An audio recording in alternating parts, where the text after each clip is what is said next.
Habari zenyu, kwa majina ni Rosie na nimekuwa nikifanya kazi kusaidia wafanyakazi wa nyumbani hapa Nairobi miaka 4 sasa, kabla ya kuanza harakati ya kutetea haki za kibinadamu. Hapa Kenya, zaidi ya watu milioni 17, zaidi ya watu 8 kati ya wafanyakazi wa 10 wanafanya kazi katika uchumi usio rasmi. Wafanyakazi wa nyumbani hutunza nyumba zenyu, maeneo ya kazi na wanafamilia kila siku. Lakini kuna tatizo. Kuna data kidogo sana kuhusu hali ambayo wafanyakazi hufanya kazi. Na bila data ni vigumu kusikika na ni vigumu kutetea haki zao. Ndio maana tumeungana na Haki Data Lab na Data for Change. Tunafanya kazi na vikundi vitatu vya wafanyakazi wa vibarua, wakiwemo wakotaji takataka, wafanyakazi wa matatu na wafanyakazi wa nyumbani. Tuliwafunza wafanyakazi 15 wasio rasmi kama vile Rosie ili wawe watafiti wa data, na mnamo Novemba 2025 tulikusanya data kutoka kwa wafanyakazi zaidi ya 1000 hapa jijini Nairobi. Kwa hivyo data hii inatuambia nini? Kufanya kazi ya nyumbani ni hatari hata kama inaonekana ya kawaida. Nchini Kenya, kila mfanyakazi ana haki ya mahali pa kazi salama na bora. Lakini wafanyakazi 7 kati ya 10 wa nyumbani wameumizwa kazini. Hii ni pamoja na madhara ya kutoka kwa vifaa visivyo salama, moto, mfiduo wa kemikali na kujikwaa au kuanguka.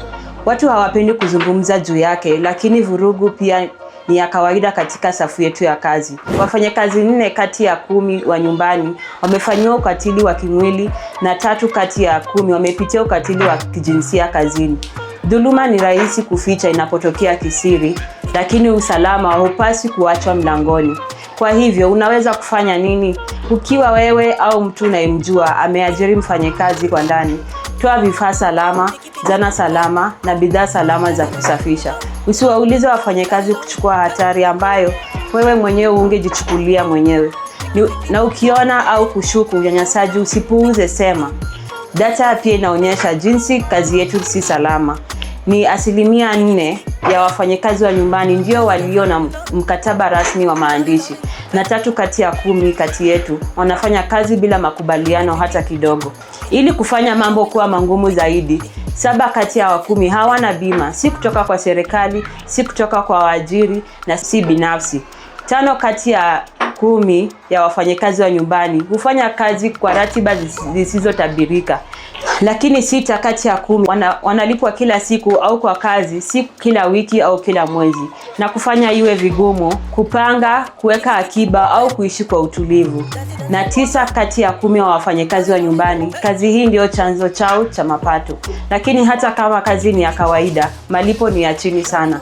Data yetu inaonyesha kwamba wafanyakazi wa nyumbani jijini Nairobi wanalipwa shilingi 330 kwa siku, chini sana ya kima cha chini cha mshahara kwa kila siku ya wafanyakazi wa nyumbani, ambayo ni 775.39. 5 kati ya 10 kati ya wafanyakazi wa nyumbani pia uhisi umma unawadharau au unawachukulia kawaida. Kazi ya nyumbani inachukuliwa kuwa ya kawaida, ingawa ni ya muhimu na inayotegemewa. Wafanyakazi wengi wa nyumbani hawajisikii wanaweza kutetea haki zao. 1 kati ya 10 kati yao walianza kazi hii akiwa mtoto, na 6 kati ya 10 wanasema hawapati kamwe au mara chache hupata nafasi ya kutoa maoni yao, lakini wanatumia sauti zao sasa na wanahitaji usaidizi wako. Kama unalipa mfanyakazi wa nyumbani au unajua mtu anayelipa, una uwezo wa kufanya kazi hii kuwa salama na ya haki kwa maelfu ya watu. Kwa hivyo unaweza fanya nini? Weka makubaliano rahisi yaliyoandikwa, lipa kwa haki na kwa wakati, tuweke salama. Asanteni sana kwa kusikiliza.